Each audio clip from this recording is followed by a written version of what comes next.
উত্তৰ পূব ভাৰতৰ অৰাজনৈতিক ধৰ্মীয় অনুষ্ঠান শ্ৰীমন্ত শংকৰদেৱ সংঘ দৰং জিলা শাখাৰ লোকে লোকাৰণ্য নীলকান্ত বৰা ক্ষেত্ৰ অন্তিম দিনৰ পুৱাৰ বিভিন্ন কাৰ্যসূচীৰ পিছতে ধৰ্মধ্বজা উত্তোলন কৰে সভাপতি ভাৰত ডেকাই শ্ৰীমন্ত শংকৰদেৱ গুৰুজনাৰ আদৰ্শ প্ৰচাৰ আৰু প্ৰসাৰৰ বাবে অগণন ভক্তই অংশগ্ৰহণ কৰা শোভাযাত্ৰা হৰিনামধ্বনিৰে আকাশ বতাহ কঁপাই তুলিলে নীলকান্ত বৰা সমদ্বয় ক্ষেত্ৰ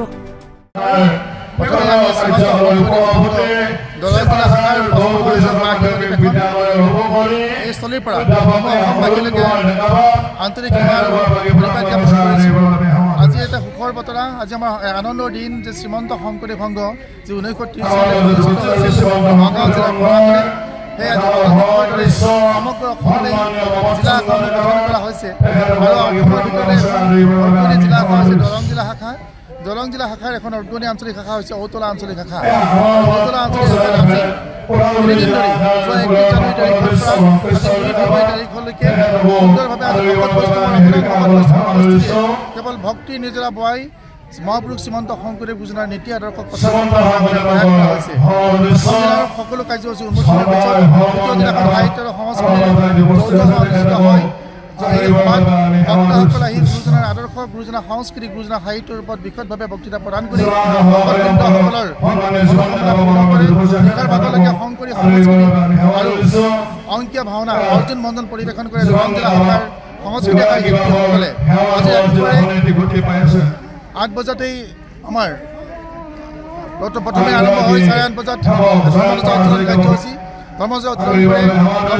দৰং জিলা ভাৰত চন্দ্ৰিকা প্ৰভু জনাই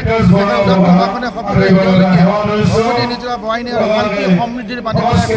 শান্তিপূৰ্ণ সমাজ গঠনৰ বাবে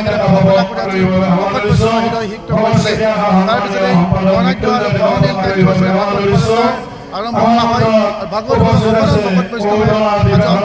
সঁচাকৈ ভক্তি নিজৰা বৱাই গোটেই পৰিৱেশটো শ্ৰীকৃষ্ণৰ গুণান্বিত মহাপুৰুষ শ্ৰীমন্ত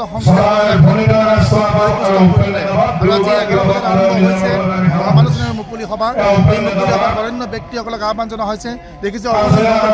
আহি আজি এই সভাস্থলীত কৰিছে সকলো সভা আজি আদৰণি সমিতিৰ পৰা আমাৰ মহাপ্ৰসাদৰ প্ৰমুখ্য কৰি জলযোগৰ প্ৰমুখ্য কৰি আপ্যায়নৰ সকলো ব্যৱস্থা কৰা হৈছে আমি আশা কৰিছোঁ যে ভক্তসকলে ইয়ালৈকে আহি আধ্যাত্মিকভাৱে সুস্থ হৈ যাব আৰু সকলোৰে মাজত শান্তি সমৃদ্ধি আৰু সমৃদ্ধিৰ এখন নতুন সমাজ গঠন কৰিবৰ কাৰণে এই অনুষ্ঠানে সকলোৰে হৃদয়লৈকে সেই শান্তিৰ বাণী লৈ যাব। নামখলাৰ পৰা দীপেন ডেকাৰ ৰিপৰ্ট DB নিউজ।